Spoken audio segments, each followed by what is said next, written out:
All right, welcome back to the channel. So, Shakur Stevenson had a very good fight on ESPN last night, but unfortunately for him, he was outshined by Chris Colbert, Little B, formerly known as Little B-Hop, currently known as Primetime, fighting on Showtime. Hey, man, the battle of the two up-and-coming 130-pounders, last night was Chris Colbert's night. Let's talk about that in this video.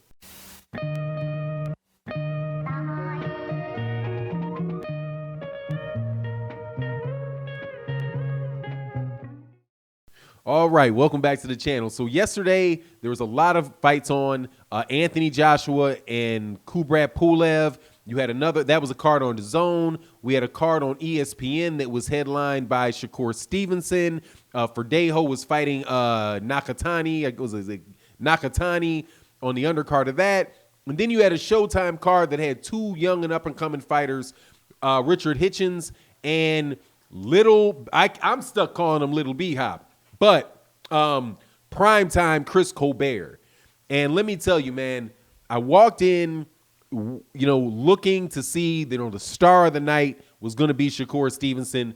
This guy has been spoken of very, very highly. He's an Olympic silver medalist. He was beaten in the Olympics by a guy that fought on his undercard last night, Robinson Robeisy, who also looked very, very good, man. Looks like he's on his way too. Very, very sharp fighter.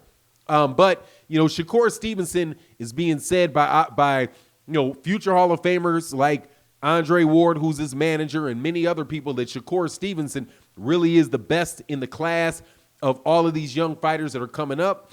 Those guys would include the likes of like Money Pal at 160, David Benavidez at 168, Jaron Ennis at 147, Virgil Ortiz at 147. You have Teofimo Lopez, Devin Haney, who are champions at 135, Shakur at 130, right? That group of people.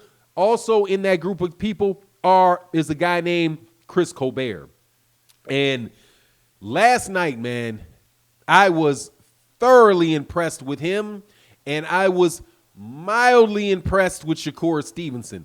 And I think that, if it was not for the media, the fact that that ESPN is really going to push Shakur Stevenson, I'm not so sure that Shakur Stevenson really is a better fighter than Chris Colbert. Now, looking at him, I can see why Shakur Stevenson would be the better amateur, and I can see because he has very crisp punches. He fights from the outside very well. He slips punches very well. He really doesn't ever give anybody any opportunities really to do anything to him. Where Chris Colbert, on the other hand, is more, how can I say this? He's more natural with it, right? He fights with his hands down. He's very instinctual. He's very instinctive with his motions. That is not a style that I believe is designed for the amateurs, right? Where you have those little white tips on your gloves and you're just trying to score a bunch of shots. What I saw from Shakur Stevenson last night was a guy, and I've said this before about Shakur, and this is why I'm saying that I think Chris Colbert outperformed him last night, because Shakur Stevenson, I watched him the whole fight, man. It seems like, he was on the outside. His jab, right hand, left hook. He's got nice shots to the body, nice shots. But the guy that he was fighting really was shelled up, right? And he wasn't really trying to give Shakur Stevenson much of anything at all, right?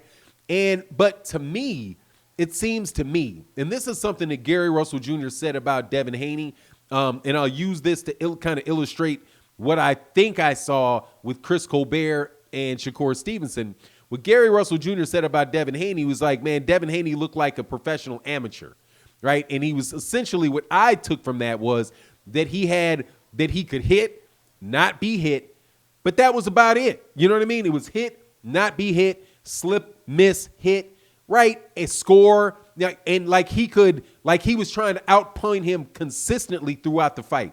But Devin never really stepped forward to him and tried to hurt him. And to me, that is the difference between the amateurs and the professionals. When somebody has that I'm going to hurt you mentality, it may not be pretty. It's not your traditional, or I think somebody can correct me if I'm wrong, but it almost seems like European, jab straight right, or if you're southpaw, jab, jab straight left, followed by the hook, right? That kind of just rinse and repeat system, right? Where you don't necessarily see somebody get in and like a James Toney style fight, like a Kasim Uma style fighter, like a Bernard Hopkins type of fighter, Andre Ward type of fighter, the type of guys that bring that if it's not working from the outside and you're not really trying to gauge with them, they can come into the inside and mix it up with you and really beat you up, right? And that's what I saw from Chris Colbert. I saw like 3 or 4 different looks from Chris Colbert that night, trying to get his opponent to open up, and it worked eventually. Now, obviously, he had an opponent that was a little more aggressive and that was really looking for the shots, but so was Shakur Stevenson's opponent. He was coming forward, looking for shots, throwing shots. I just don't think Shakur Stevenson didn't show to me that he just had the game just to be like, okay, I'm just going to stand here and beat you up. I'm going to stand right in front of you. I'm going to make you miss. I'm hitting you with hooks to the body, uppercuts to the stomach, right? And really wearing down the body. And you could see that Chris Colbert did that in different portions of the fight against his opponent. And I guess I should be, polite enough to mention the names of the opponents. God, what was Chris Colbert's opponent's name, man? Please forgive me. Dominican guy, man. But anyway, to me, it was Chris Colbert's show. It was a Shakur Stevenson show, and both of them looked spectacular. I just think that Chris Colbert showed that he is a professional. Like, he is going to be, like, if I had to see the two fight one another, I would suspect that Shakur Stevenson could win the fight, because Shakur Stevenson might be able to outpoint Chris Colbert. Might be able to outpoint Chris Colbert, because Chris Colbert really does leave himself vulnerable, by being very sweet pea-like, right? Relying upon his reflex but he's just so defensively talented, man, that I really think that this kid at 130 and 135 is going to be trouble for everybody, which is kind of the sad part, because I think what we're going to see out of the careers of the two is you're going to see one in Shakur Stevenson, because he's the Olympian, because he's with the promoter that is going to sell him as a top 10 pound for pound guy, that his career is, he's going to get a lot of accolades. I don't know about the money. I think Chris Colbert, if he can make it pop, is in a better situation to make a lot of money. But, I don't see like Gervonta Davis fighting Chris Colbert. That's a dangerous fight for Gervonta Davis. That's a dangerous fight for Shakur Stevenson. It's a dangerous fight for Teofimo Lopez. It's a dangerous fight for I think he beats Miguel Berchelt. This kid is something that where people were telling me to keep my eyes on and be like, no, this dude, they were like, this dude, Lil B-Hop, Chris Colbert, prime time, is a special fighter. I really saw that last night. But I'm not saying that I believe that he's necessarily has a higher top end than Shakur Stevenson.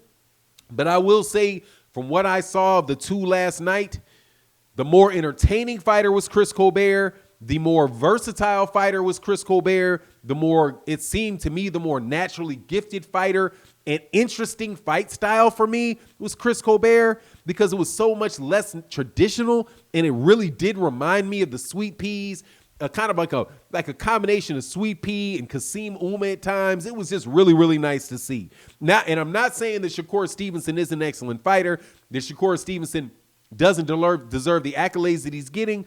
All I'm saying is, from the fight last night, the guy that I walked away the most impressed with of everybody, and that's all of the cards, was Chris Colbert. But I will say that after this fight with Shakur Stevenson, there was somebody like Kevin Iole, I heard, said that they had Shakur Stevenson as his number 10 on the pound for pound list.